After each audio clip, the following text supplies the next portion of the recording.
I'm philosopher Tom Morris. Several years ago, an old friend of mine called me and said, "Hey, I just bought the Declaration of Independence." I said, "What? The Brooklyn Bridge wasn't available?" He said, "No, I'm not kidding." I said, What did you pay for it?" He said, "North of $8 million." I thought, "Oh, okay, wait, isn't it supposed to be in the Smithsonian or someplace?" He said, "No, listen, on the night of the 4th of July, 1776, a printer in Philadelphia, John Dunlap, ran off several copies of the original Declaration to be sent throughout the 13 colonies and read aloud to the people so that they would understand what was afoot." And he said, "I'd like you to think about giving a talk or writing something short, like a little book that I could take along as I send this copy of the Declaration throughout America to small towns and big cities and let the people see their birth certificate."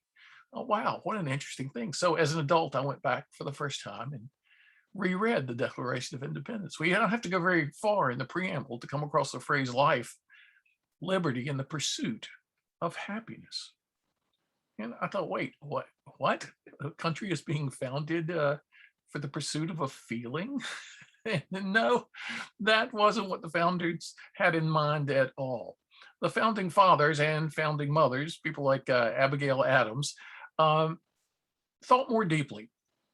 I believe the founders were hearkening back to the days of Aristotle, who used the term eudaimonia, often translated as happiness, but better rendered as well being. Aristotle believed that we all seek the same thing, regardless of the differences in our activities and lives. We all seek eudaimonia. And I believe the founders saw that as a right to be preserved.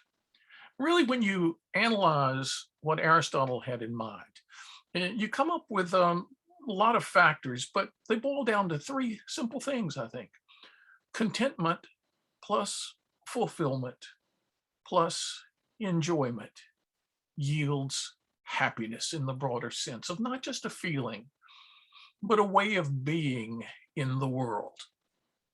Let me run through these really quickly. By contentment, I mean an ability to accept the present as being what it is, rather than being bound up in bitterness or resentment or other negative emotions, anger, anxiety. The content person is able to shed those negativities and accept the present as being what it indeed is, while maybe wanting the future to be very different, even the immediate future. Contentment is not complacency, it's not giving up, it's not liking the present, but it's accepting it as being what it is. It's a subjective state of being. Number two, fulfillment is quite different. It's an objective state of being. It's the progressive realization of our potential in the world. It's about discovering our talents, developing those talents, and deploying them into the world for the good of others as well as ourselves. It's about doing things we love with people we enjoy.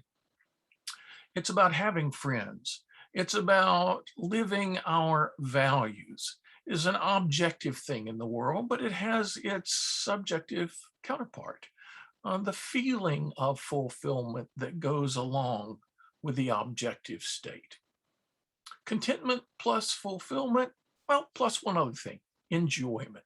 And by enjoyment, I mean pleasure and love. First of all, a capacity to take pleasure in what we're doing. In investigating what the great philosophers have had to say about success in challenging circumstances, I've come to realize that one of the seven universal conditions that you find in every wisdom tradition is a capacity to enjoy the process along the way. Now, of course, not everything can be enjoyed. The hard things we can't enjoy, we can at least learn from and later enjoy having learned. A part of the happy life, a part of well-being, is enjoying what can be enjoyed, and even more deeply, loving what can be loved: our lives, our work, the people closest to us.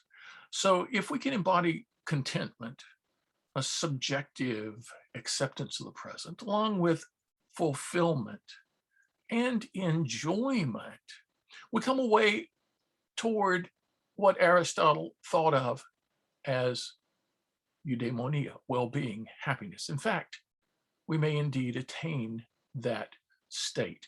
The founders of the United States of America thought that we have a right, an unalienable right, to the pursuit of this. Perhaps not directly, but pursuing it indirectly through pursuing things that matter. If everyone in American business and in global enterprises had a measure of these things, contentment, fulfillment, and deep enjoyment, I think the world would be a better place and guaranteed a much happier place.